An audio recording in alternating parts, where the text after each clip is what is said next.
Welcome students. Today we are going to learn the evolution of man. So now we are going to memorize some of the characteristic features of these ancestors. So the first step of ancestral human race was Dryopithecus.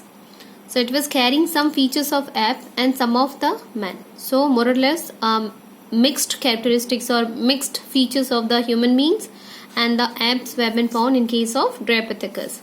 It had semi-erect posture. Semi-erect means half straight posture.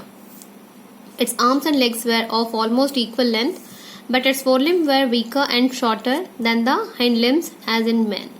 So the length of the arms, that is the length of the hands and the legs were more or less similar.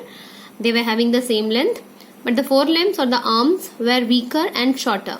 But the hands were a little weaker and shorter than that of your hind limbs, that is the legs.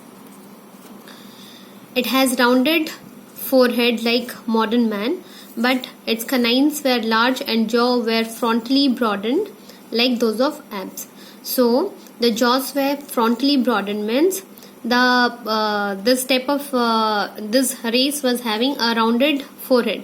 The forehead was rounded like human beings, but the canine tips were a little larger, and the jaw bones were frontally broadened. That is, in the front part of the mouth they were very broad, like those of the apes.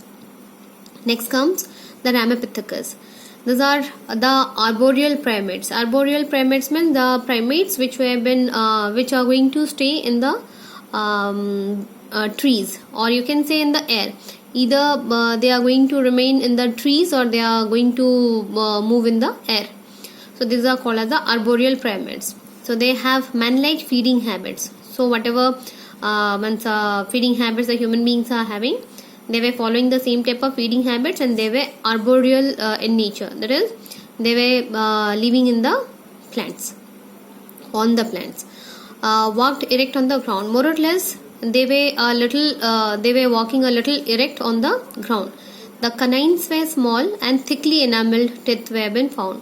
So the canines were not pointed, they were a little smaller and thickly enameled. So the coating of enamel which has been found on the teeth was very thick. Short face and small brain was been there, and they could bend their knuckles.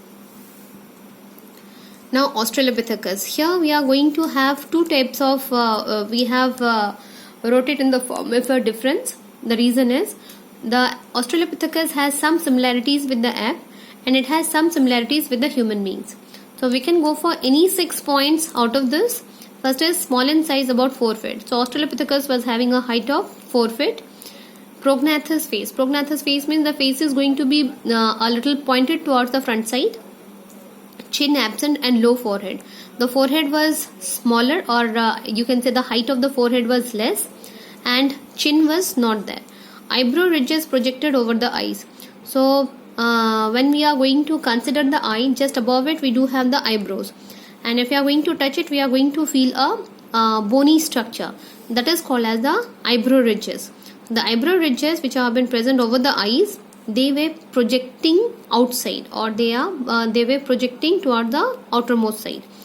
Bulge of occipital region was small. Bulge of occipital region means below the eyes we do have a bony structure which is called as the occipital region.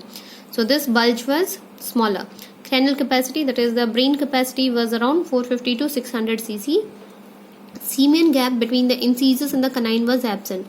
So we are going to get some gap between this incisors and the canine, but that particular gap was not been found in case of this Australopithecus. Walked nearly straight. So more or less they were walking straight on the ground. Had a distinct lumbar curve in the vertebral column. Near this your waist particularly, we are going to have a curvy structure in case of human beings. On the vertebral column, instead of being a completely straight structure, is going to have a curvy structure. It will be more or less like this. Okay, it's going to be a little toward the inner side.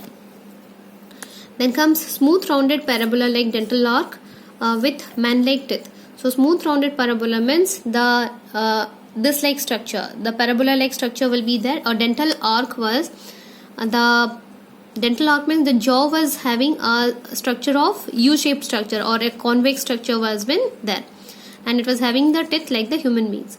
Canine didn't project beyond the level of the other teeth. Canines were not very long, so whatever was the length of the other teeth, the canine's length was also equal, so it was not projecting beyond them. So this is all about the Australopithecus.